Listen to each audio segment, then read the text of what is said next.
माननीय श्री कल्याण बनर्जी जी शायद नहीं नेक्स्ट माननीय श्री के वीरास्वामी जी. Thank you very much for giving me an opportunity to speak on this repealing and amending bill of 2025, sir. Sir, we feel that this whole purpose of passing this bill is not at all necessary, because anyway you feel that you have a majority and you are bringing in bills and either abrogating them or amending them to your choices just because you have a majority, sir. Sir, I would like to speak about the great Mavlankar. When he had spoken about how the minority should be treated. He said just because you have a majority in the parliament, by raising of hands, if you are going to vote on the sentiments of the people, this is not a country which is democratic. This is what he had mentioned. And this government is proving his words exactly right, sir. Sir, if you look at the so many bills which have been brought and passed and enacted as law, you will find in the last 10 years, there have been several bills which have been enacted and made as laws, where the Supreme Court, former Supreme Court Chief Justice, Mr. Ramana, he had mentioned that we are not passing bills with adequate debate, discussions, deliberations, or referring them to standing committees, and because of that, they are having problems in interpreting the law and passing judgments. And also we find that when you pass certain laws, within a year or two, you bring it back and again amend it. So if you can amend one particular law, it should stand the test of time, where at least for a decade or two it should be alive, sir.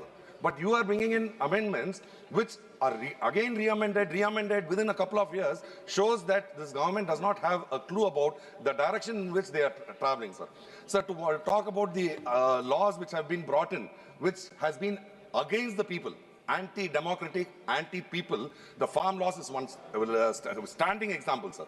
When you brought in the farm laws, opposition members, having discussed with the farmers, we had brought our sentiments, the farmers' sentiments, talking about not needing this particular bill where it will destroy the farming community. But you just because you had a majority, you spearheaded yourself and you made sure that it will be brought in by brute force, sir. And there were thousands, if not lakhs of farmers who had to protest, not for 1 day or 2 days, sir, for almost 1.5 years, where 700 farmers had to die before you could realize their requirements and the requests, and then you had to repeal that. Even when you brought in this demonetization, when demonetization was brought in, the Honorable Prime Minister, he said that he will eradicate terrorism, he will eradicate counterfeit money, black money, and all these things he had mentioned, and he said that tie me to a post and whip me if this is not done within 90 days. Now it's been several years, sir, and what was the effect of demonetization? Demonetization, about 99.3% of the notes have come back. So where is the black money? You were talking about black money being hoarded in, all over the country, but we find that only the BJP people were having the 2,000 rupee notes. When it came out, the BJP people were the ones who had access to that, and it was caught by the enforcement, the income tax department in hordes, where the common man was standing in a queue and hundreds of people died standing in the queue, sir. These are the things that the government has been doing, and you have brought in the repeal, abrogation of Article 370. When the abrogation of Article 370 was brought in, we were speaking against that because we felt that Jammu and Kashmir needs to have a special place. It is a jewel of our country, and bordering on the, against Pakistan, they had to have their own security, sir. But you said that we have removed it. Now there will be no terrorist activities happening over there. But sadly, what is that place where they... Pahalgam was a total failure of the union government's intelligence, of the union government's policing mechanism and their military activities.